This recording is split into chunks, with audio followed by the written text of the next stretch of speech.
الحمد لله رب العالمين والصلاة والسلام على سيد المرسلين ومن سار على نهجه إلى يوم الدين. رب اشرح لي صدري ويسر لي أمري واحلل عقدة من لساني يفقه قولي. اللهم صل وسلم وبارك على سيدنا وشفيعنا ومولانا ونور صدرنا وراحة قلبنا سيدنا محمد وعلى آله أجمعين الطيبين والطاهرين. بسم اللہ الرحمن الرحیم. تو دستور مدینہ یعنی دا کانسٹیٹیوشن آف مدینہ، یا جس کو میثاق مدینہ بھی کہتے ہیں، اس کی اسٹڈی چل رہی تھی. اور اس کی اسٹڈی کے تو میثاق مدینہ کہتے ہیں یا دستور مدینہ یا کانسٹیٹیوشن آف مدینہ. اس کی اسٹڈی میں ہم لوگوں نے 13 پوائنٹس کور کر لیے تھے اور ٹوٹل 47 پوائنٹس ہیں ہے نا اس دستور کے اندر.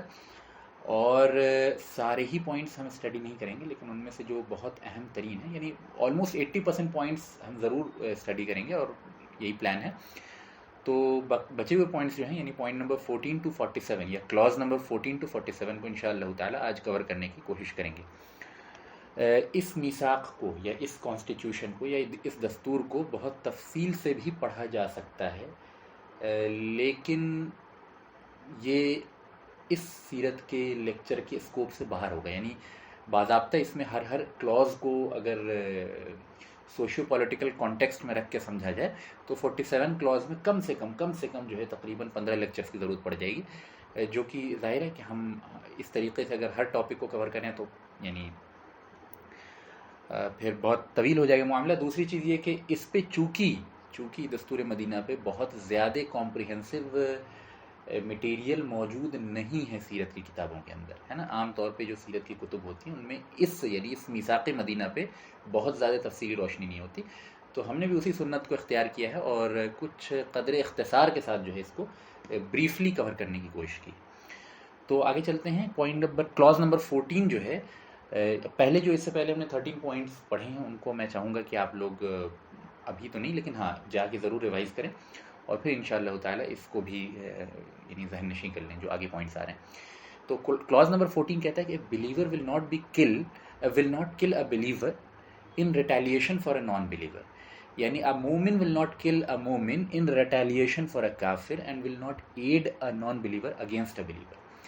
یہ کلاز جو ہے نا، یہ اس کو میں چاہوں گا کہ اس طرح تفصیل سے آپ سمجھیں، کیونکہ یہ وہ کلاز ہے جو بعض لوگوں کے ذہن میں کنفیوژن پیدا کر سکتا ہے. تو انشاءاللہ تعالیٰ اس کو ہم کور کرنے کی کوشش کریں گے. اور یہ کلاز صرف میثاق مدینہ میں منقول نہیں ہے، بلکہ بخاری وغیرہ کی جو روایتیں ہیں جو میثاق مدینہ کو بیان کرتی ہیں، یا بخاری میں جو روایتیں ہیں جو نبی صلی اللہ علیہ وسلم کے ابتدائی ڈیولپمنٹس کو بیان کرتی ہیں مدینہ کے اندر، ان میں بھی یہ کلاز موجود ہے. پلس یہ کلاز جو ہے صرف میثاق مدینہ میں اگر موجود ہوتا تو الگ بات ہوتی. یہ حضرت علی رضی اللہ عنہ کی مرویات جو مسند احمد میں موجود ہیں اس میں بھی موجود ہے. سنن نسائی، ترمذی وغیرہ میں بہت ساری روایتیں منقول ہیں جس میں الفاظ کی تھوڑی تبدیلی کے ساتھ مختلف بیک ڈراپ میں یہ کلاز میثاق مدینہ کا پارٹ ہے، یہ موجود ہے. چنانچہ حضرت علی رضی اللہ عنہ سے مروی ایک روایت بھی آتی ہے کہ جو مسند احمد میں موجود ہے کہ حضرت علی رضی اللہ عنہ سے کسی نے پوچھا کہ کیا رسول اللہ صلی اللہ علیہ وسلم نے آپ لوگوں کو یعنی اہل بیت کو کچھ ایسے علوم بھی سکھائے ہیں جو عامت الصحابہ، جو عام مسلمانوں کو نہیں سکھائے؟ تو حضرت علی رضی اللہ عنہ نے ارشاد فرمایا، نہیں اللہ کی قسم ایسا نہیں ہے. ہاں اگر اللہ تعالیٰ اپنی کتاب کا فہم، ظاہر ہے اس میں انسان اوپر نیچے ہو سکتا ہے، بعض لوگوں کو فہم اس کا زیادہ ہوتا ہے، بعض کو کم ہوتا ہے، لیکن جہاں تک یعنی میسج کنوے کرنے کا تعلق ہے تو نبی صلی اللہ علیہ وسلم نے اپنے گھر والوں کو کسی خاص چیز کے ساتھ مخصوص نہیں کیا، بلکہ جو میسج تھا اللہ تعالیٰ کی طرف سے اس کو بتمام و کمال تمام لوگوں تک پہنچایا، بلا تفریق یہ کہ کون آپ کے گھر سے تعلق رکھتا ہے کون نہیں رکھتا. تو یہ بات حضرت علی رضی اللہ عنہ نے وضاحت کی. پھر آگے فرمایا کہ ہاں کسی کو اللہ تعالیٰ اپنی کتاب کا فہم تھوڑا زیادہ عطا کر دے تو وہ بالکل ممکن ہے. اور یہ اس میں کوئی شک نہیں ہے کہ حضرت علی رضی اللہ عنہ جو ہیں فقہائے صحابہ میں بھی بہت چوٹی کے صحابیوں میں سے ہیں، اور بہت بڑے مفسر ہیں قرآن کے، بہت بڑے فقیہ ہیں، اور نبی صلی اللہ علیہ وسلم کی سنت کو سب سے زیادہ جاننے والے ہیں. چنانچہ حضرت عائشہ صدیقہ رضی اللہ عنہا فرماتی ہیں کہ رسول اللہ صلی اللہ علیہ وسلم کی سنت کو سب سے زیادہ جاننے والے علی رضی اللہ عنہ، کیونکہ وہ بچپن سے ہی نبی صلی اللہ علیہ وسلم کے ساتھ اٹھنا بیٹھنا، سونا جاگنا، تو ہر ایکٹیویٹی کو نوٹ کر کے اس کی یعنی اس کو انٹرنلائز کیا، اس کو اپنی پریکٹس میں لائے، تو اس اعتبار سے دیکھا جائے تو حضرت علی رضی اللہ عنہ کو ایک ایج حاصل ہے. لیکن دس is not some thing in وچ کہ اللہ کے رسول صلی اللہ علیہ وسلم نے کوئی خاص چیز سکھائی علی رضی اللہ عنہ کو، نہیں. لیکن ہاں فہم ہوتا ہے، اتباع سنت ہوتی ہے، اور یہ علوم ہوتے ہیں، تو وہ اللہ تعالیٰ کسی کو زیادہ عطا کرتے ہیں. پھر اس میں آگے فرماتے ہیں کہ ہاں میرے پاس ایک صحیفہ بھی موجود ہے جو میری تلوار میں لٹکا رہتے ہیں. وہ تلوار میں وہ صحیفہ موجود ہوتا تھا جس میں جو ہے زکوٰۃ کی کیلکولیشن اور وراثت کی کیلکولیشن اور بلڈ منی کی کیلکولیشن اور یہ مینشن ہوتی تھی، اور یہ بھی مینشن ہوتا تھا کہ a believer won't be killed in retaliation for a non-believer. ٹھیک ہے، تو یہ بات وہاں سے بھی ثابت ہے، اس حدیث سے بھی، ترمذی میں بھی یہ روایتیں منقول ہیں. تو اس سے پتہ چلا کہ یہ حدیث ایسی ہے کہ جو کئی صحابہ سے مروی ہے اور کئی ڈاکومنٹس میں آئی ہے. ٹھیک ہے نا، یہاں تک کہ جو صحیفہ حضرت علی رضی اللہ عنہ کے پاس تھا اس میں بھی یہ موجود تھا. تو یہ اس کلوز کا تو انکار ممکن نہیں ہے. پہلی چیز تو سمجھ لیجیے، پہلے اس چیز کو ہم اسٹیبلش کر لیں کہ یہ کلوز ہسٹوریکلی ساؤنڈ نیریشن سے اور احادیث کے یوں کہہ لیجیے کہ بہت ہی کریڈیبل سورسز سے یہ کلوز ہم کو ملتے ہیں. اب سوال یہ پیدا ہوتا ہے کہ اس کلوز کو سمجھنا ضروری ہے نا. تو اس کے لیے سمجھتے ہیں کہ اس کلوز کا جنرک انٹرپریٹیشن کیا ہے. کہ مثال کے طور پہ اگر کسی کافر نے کسی مومن کو قتل کر دیا ریاست اسلامیہ میں، تو ظاہر ہے کہ وہ پھر قصاص کے طور پہ قتل کیا جائے گا. لیکن اگر مومن نے ظالمانہ طور پہ کسی کافر کو قتل کر دیا، تو کیا اس مومن کو قتل کیا جائے گا یا اس سے صرف بلڈ منی ایکسٹریکٹ کی جائے گی؟ سوال یہ پیدا ہوتا ہے. سوال یہ نہیں ہے کہ اس کو چھوڑ دیا جائے گا، سوال یہ ہے کہ آیا یہ کہ اس کو قتل کیا جائے گا یا اس سے بلڈ منی جو ہے ایکسٹریکٹ کی جائے. اور بلڈ منی جو ہے وہ چھوٹی موٹی اماؤنٹ نہیں ہوتی. میں آپ کو چھوٹے کیلکولیشن یعنی without going to further details میں سمپلی بتا دوں کہ ابھی کی ویلیویشن کے حساب سے ایک انسان کی بلڈ منی جو بنتی ہے وہ 3.5 کروڑ روپے بنتی ہے. 3.5 کروڑ روپے. تو ظاہر ہے یہ کوئی ایسا نہیں ہے کہ انسان جو ہے 10-15 ہزار روپے دے کے گھوس دے کے بچ جائے گا. 3.5 کروڑ اگر ایون اف کی blood money is extracted from someone, it is going to cause a huge toll on his overall finance. بہت سے لوگ ادا بھی نہیں کر پائیں گے. تو بتانا یہ مقصد ہے کہ بلڈ منی بھی اپنے آپ میں کوئی ایسی چیز نہیں ہے کہ اس کو بہت لائٹلی لیا جائے، کہ 3.5 کروڑ بنتی ہے. ٹھیک ہے، لیکن ظاہر ہے یہ ابھی کی کیلکولیشن کے حساب سے ہے. تو اب یہ سوال پیدا ہوتا ہے. تو اس سوال کو ڈیل کرنے کے لیے پہلے فرق سمجھ لیں کہ تمام جو اہل کفر ہیں وہ ایک کیڈر میں نہیں ڈالے جاتے، بلکہ وہ اہل کفر جو ریاست اسلامیہ میں رہ رہے ہیں اور نظام اسلامی کو تسلیم کرتے ہیں، قوانین اسلامی کو تسلیم کرتے ہیں اور ان قانون کے پابند ہیں. یعنی جو عام، ظاہر ہے کہ وہ انفرادی زندگی میں پابند نہیں ہو سکتے کیونکہ وہ کافر ہیں، ان پہ شریعت لاگو نہیں ہوتی، لیکن اجتماعی زندگی میں سوشل لیول پہ جو اسلامی قوانین ہیں ان کے نفاذ کی پابندی کرتے ہیں وہ، تو پھر ان اہل کفر کو ذمی کہا جاتا ہے نا. ان کی پروٹیکشن کا ذمہ اسلامی ریاست کی ہوتی ہے. ان کو کسی بھی اعتبار سے نقصان کا پہنچ جانا گویا ریاست اسلامی کے ان افیکٹو ہو جانے کی ایک نشانی ہوگی، جس کے سبب جو ہے نبی صلی اللہ علیہ وسلم نے فرمایا کہ جس نے ذمی کو تکلیف پہنچائی یا جس نے ذمی کا مال لوٹا یا اس کے حق میں جو ہے حق تلفی کی، تو وہ جنت کی خوشبو بھی نہیں سونگھے گا. حالانکہ جنت کی خوشبو جو ہے 40 سال کے بقدر مسافت سے بھی محسوس کی جاتی ہے. یعنی وہ جنت سے اتنا دور ہوگا کہ وہ جنت کی خوشبو بھی نہیں سونگھ سکے گا. یہ ابو داؤد میں یہ روایت موجود ہے. ایک اور روایت موجود ہے ابو داؤد وغیرہ میں ہی، سنن ابی داؤد میں موجود ہے کہ اللہ کے رسول صلی اللہ علیہ وسلم نے فرمایا کہ جس نے کسی ذمی کو تکلیف پہنچائی تو قیامت کے دن میں اس مسلمان کے خلاف اس ذمی کی طرف سے جو ہے گواہی دوں گا. یہ بہت بڑی بات ہے. آپ ذرا تصور کر لیں کہ ذمی جو ہے وہ بہرحال نبی صلی اللہ علیہ وسلم کی صداقت کا قائل نہیں ہے، تبھی وہ ذمی ہے نا، اور تبھی وہ کفر پہ ہے. لیکن چونکہ اس نے اسلام کی برتری کو تسلیم کر لیا ہے، نظام اسلامی کو تسلیم کر لیا ہے، قوانین اسلامی کو تسلیم کر لیا ہے اور اس کا پابند ہے، وہ اجتماعی سطح پہ، انفرادی سطح پہ بالکل بھی پابند نہیں.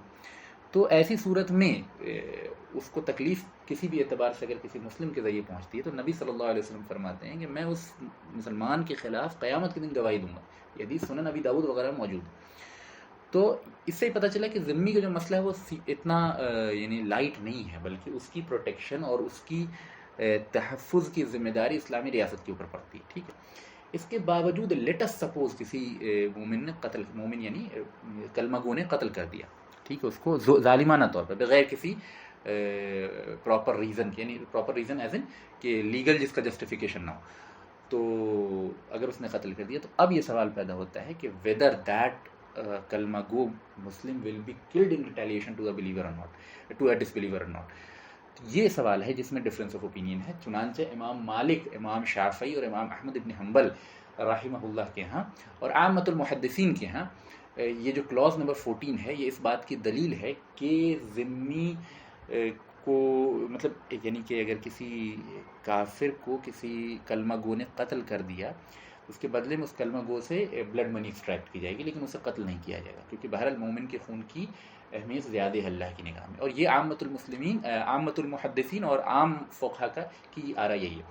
البتہ امام ابو حنیفہ رحمہ اللہ اور فقہ حنفی کے ہیں، اور فقہ حنفی کے بارے میں آپ جانتے ہیں کہ زیادہ تر جو ریاست اسلامیہ قائم ہوئی ہیں اس میں جو پریکٹیکل قوانین رہے ہیں اسٹیٹ کے سطح پہ وہ حنفی قانون رہے ہیں. تو چاہے سلطنت عثمانیہ ہی کیوں نہ ہو اور چاہے سلطنت عباسیہ کا لیٹر پیریڈز کیوں نہ ہو، یعنی مامون رشید وغیرہ کے بعد جب قاضی ابو یوسف یعنی کہ قاضی القضاء بن گئے، چیف جسٹس بن گئے، تو اس کے بعد پھر جو ہے وہ حنفی قوانین کی ترویج بھی ہوئی اور پھر وہ نافذ بھی رہے. تو یعنی کہ for the significant duration of Islamic rule in the history of Islam the rule that was implemented on a state level was Hanafi. تو حنفی احناف کے نزدیک یعنی حنفیوں کے نزدیک جو ہے کہ اگر ذمی کو قتل کر دے کوئی کلمہ گو کوئی مسلمان بغیر کسی سبب کے، بغیر کسی لیگل جسٹیفیکیشن کے، تو then that Muslim will be killed in retaliation, قصاص کے طور پر. اور اس کی بھی دلیل ان کے پاس موجود ہے.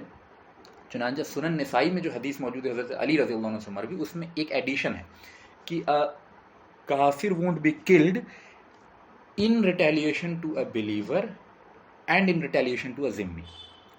یعنی یہاں پر بلیور اور ذمی کو ایک کیٹیگری میں رکھا گیا اور حربی کافر the one with whom the ریاست of Islamia is on war، تو اس کو دوسری کیٹیگری میں رکھا گیا. تو پتہ ہی چلا کہ ذمی اور مسلمانوں کو ایک کیٹیگری میں، ان کے خون کی اہمیت کو ایک کیٹیگری میں رکھا گیا سنن نسائی کی اس حدیث کے مطابق جو حضرت علی سے مروی ہے. اور یہ بنیاد ہے فقہ احناف کی دلیل کے طور پر. اور وہ کہتے ہیں کہ یہ جو کلاز ہے، clause number 14، this was exclusive to the time of the agreement, یعنی جو یہ دستور مدینہ جو لکھا گیا اس ایگریمنٹ کے ٹائم کے لیے ویلڈ تھا. کیوں ویلڈ تھا؟ کیونکہ قریش کے ساتھ جنگ چل رہی تھی اور بہت سے قبیلے والے ایسے تھے جن کے آدھا قبیلہ مسلمان ہو چکا تھا اور آدھا قبیلہ قریشی تھا. تو اگر کسی قریشی کا قتل ہو جائے تو کسی مسلمان نے کر دیا، کسی قریشی کا جن سے جنگ چل رہی ہے اس کا قتل کسی مسلمان نے کر دیا، تو اسی قریشی کے بعض دوسرے قبیلے والے جو مسلمان ہو چکے ہیں وہ پھر اب اس مسلمان کے قتل کے در پہ نہ ہو جائیں، جو دونوں ایک ہی جماعت سے تعلق رکھتے ہیں لیکن ان کے قبیلے والوں نے کو اس نے قتل کر دیا، تو اس کے قتل کے در پہ وہ نہ ہو جائیں. اس بنا پہ جو ہے یہ کلاز رکھا گیا تھا. اور یہ تب تک کے لیے تھا جب تک قریش سے جنگ چل رہی تھی. جب ایک پراپر نظام اسلامی قائم ہو گیا تو پھر ذمی کے خون کی حیثیت مسلمان کے برابر ہو گئی دنیاوی اعتبار سے، یعنی لیگل ٹرمز سے. ٹھیک ہے نا؟ تو یہ احناف کا یعنی حنفیوں یعنی حنفی علماء کے نزدیک، فقہاء احناف کے نزدیک یہ پوائنٹ اس طرح سے ہے. اور اس کی دوسری دلیل بھی ہے. بنو عامر کے ساتھ نبی صلی اللہ علیہ وسلم نے معاہدہ کیا تھا، تو غلطی سے جو ہے وہ دو صحابی نے بنو عامر کے دو شخص کو قتل کر دیا. حالانکہ نبی صلی اللہ علیہ وسلم سے بنو عامر کا معاہدہ ہو چکا تھا. یہ آگے ہم پڑھیں گے، بہت آگے پڑھیں گے، یہاں پہ میں جسٹ پروف کے طور پہ بتا رہا ہوں. تو نبی صلی اللہ علیہ وسلم نے غلطی سے ہوئے قتل کی سزا جو ہے، غلطی سے ہوئے قتل کا کمپنسیشن 100 اونٹ ہے. 100 اونٹ، ٹھیک ہے، جس میں 40 اونٹنی جو ہے وہ حاملہ ہوگی، یعنی کہ پریگننٹ اونٹنی ہوں گی تو that will be more beneficial obviously. So 100 camel including 40 of them should be pregnant. تو یہ ہے کسی بھی شخص کی غلطی سے قتل کی سزا. جان بوجھ کے قتل کی سزا تو قصاص ہے، لیکن غلطی سے کسی بھی شخص کے قتل کی سزا کیا ہے؟ 100 اونٹ with 40 of them should be pregnant. تو بنو عامر کے دو شخص کو جو دو صحابیوں نے غلطی سے قتل کر دیا، تو نبی صلی اللہ علیہ وسلم نے ان کی دیت بھی مقرر کی یہی 100 اونٹ. اور وہ ان دونوں کے ساتھ یعنی بنو عامر کے ساتھ نبی صلی اللہ علیہ وسلم کا عہد ہو چکا تھا. تو اس روایت سے پتہ چلا کہ جن لوگوں کے ساتھ نبی صلی اللہ علیہ وسلم کی ٹریٹی ہو گئی اور جن لوگوں نے نبی صلی اللہ علیہ وسلم کی سپیریورٹی کو تسلیم کر لیا، even if they were disbelievers، ان کا بلڈ منی جو ہے وہ ایکویولنٹ تھا مسلمانوں کے. تو اس کو بھی دلیل جو ہے فقہ حنفی یعنی فقہ احناف نے بنایا ہے. اور اس وجہ سے ان کے ہاں جو ہے یہ ہے کہ ذمی کو اگر کوئی مسلمان قتل کر دے گا تو وہ مسلمان بھی قتل کیا جائے گا ذمی کے ریٹیلیشن میں، ٹھیک ہے. اور یہ اس کلاس کو، کلاس نمبر 14 کو ایکسکلوسیو اینڈ ٹیمپروری مانتے ہیں وتھ دوز پیپل جن کے ساتھ اہل اسلام وار پہ ہوں، ٹھیک ہے نا. لیکن یعنی حنابلہ اور شافعی علماء کے نزدیک جو ہے یہ کلاس پرماننٹ ہے. تو ہوپ فلی اس پہ تھوڑی روشنی آپ کے سامنے آگے چلتے ہیں. Point number 15، class number 15.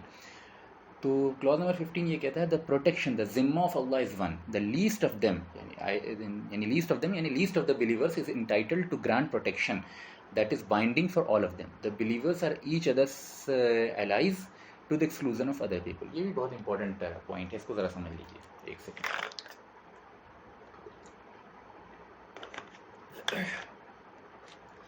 فرماتے ہیں کہ اللہ کا ذمہ ایک ہے، یعنی اگر کوئی شخص جو ہے مسلمانوں میں ادنا سے ادنا شخص ہو، کتنے ہی چھوٹے پوزیشن پہ کیوں نہ ہو، اگر وہ کسی کافر کو پروٹیکشن دے دے، ہے نا، کسی کو امانت دے دے، تو اب وہ امانت سب کے لیے بائنڈنگ ہو جائے گی.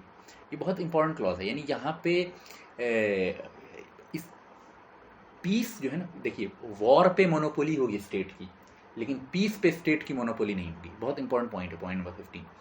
لہٰذا فرمایا کہ اگر کوئی ادنا سے ادنا مسلمان بھی کسی کو پروٹیکشن دے دے، کسی کے ذمے کو قبول کر لے، کسی کو امان دے دے، تو وہ تمام کے تمام لوگوں پہ وہ امان بائنڈنگ ہوگی، ٹھیک ہے نا. تو پتہ یہ چلا کہ پیس دینے کا اختیار، امان دینے کا اختیار ہر کسی کو ہے. یہ بھی بہت اہم کلاز ہے، اور یہ یوں کہہ لیجیے کہ یہ بہت بڑا کلاز ہے، بہت ہی سوشو پولیٹیکل اعتبار سے بہت افیکٹو ہے کہ اس میں ادنے سے ادنے ریاست اسلامی کے ادنے سے ادنے سٹیزن کو بھی یہ اختیار ہے کہ وہ کسی کو امان دے سکے، ہے نا. اس کی اپنی کنڈیشنز ہیں، لیکن اس کنڈیشن کے باوجود سٹیزن کو یہ اختیار کہ وہ کسی بھی شخص کو امان دے دے، اور وہ امان should be binding, that peace should be binding on the state. This is one of the greatest form of empowerment for a citizen. There is absolutely no way a citizen can be more empowered than this class. ٹھیک ہے نا، آپ سمجھ رہے ہیں بات کو کہ نہیں؟ پھر اس پہ تفصیلات ہیں، لیکن ابھی ہمارا وہ موقع نہیں. Class number 16. اب تک ہم نے جو ہے وہ 15 کلاس پڑھ لی، اب 16ویں کلاس کی طرف آتے ہیں. کلاس 16 کہتا ہے جیوز ہو جوائن اس ایز کلائنٹس، ہے نا، من تبعنا من یہود، یعنی یہود میں سے، اہل یہود میں سے جن لوگوں نے جو ہماری اتباع کر لیں یا جو ہمارے ساتھ مل جائیں، جو ہمارے ساتھ پیکٹ کر لیں، will receive aid and parity or favor، ہے نا. they will receive support and favor from us. they will not be wronged، ان کے ساتھ کوئی ظلم نہیں ہوگا. nor will their enemies be aided against them، نہ ان کے دشمنوں کی مدد کی جائے گی ان کے خلاف. یہ بھی بہت اہم پوائنٹ ہے. تو یہاں پہ جو ہے اس کلاس نمبر 16 کیا کہتا ہے کہ یہود میں سے اگر کوئی ہمارے کلائنٹ بن جاتے ہیں اور ہمارے ساتھ اس ٹریٹی میں شامل ہو جاتے ہیں، تو پھر یہ کہ وہ ہم ان کو سپورٹ کریں گے، اور ان کے دشمنوں کو ان کے خلاف مدد نہیں کی جائے گی، نہ ان پہ کوئی ظلم کیا جائے گا. یہ بھی ایک اسٹیٹ کے اسٹیبلشمنٹ میں بہت اہم کلاس تھا کہ even if Jews were not believers obviously, but رسول اللہ صلی اللہ علیہ وسلم gave them the right to join this treaty first of all. Second, if they join this treaty, they will receive a benefit of our support. We will support them and we will not support their enemies. So this is one of the very آپ کہہ سکتے ہیں کہ بہت ہی binding class تھا. کیوں؟ کیونکہ نبی صلی اللہ علیہ وسلم نے اس کلاس کے ذریعے اپنے آپ کو جیوز کے دشمن کو سپورٹ کرنے سے روک دیا.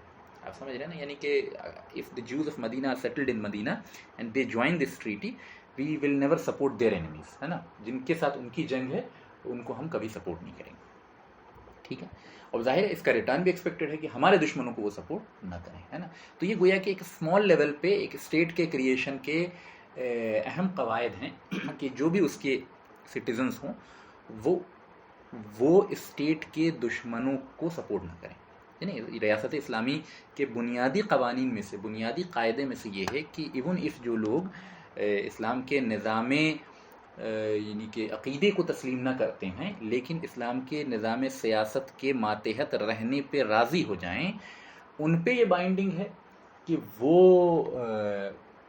سپورٹ نہ کریں ریاست اسلامی کے دشمنوں کو، اور ریاست اسلامی پہ بائنڈنگ ہے کہ وہ ان کو سپورٹ کریں، ان کی مدد کریں، ان کو پروٹیکٹ کریں، اور ان کے دشمنوں کو ان کے اوپر نہ چھوڑیں. ٹھیک ہے نا. تو یہ بہت اہم پوائنٹ ہے. Point number 17، class number 17، the peace of believer is one. No believer will make peace to the exclusion of other believer in fighting in the path of Allah. However, peace must be concluded on the basis of equality and equity between them.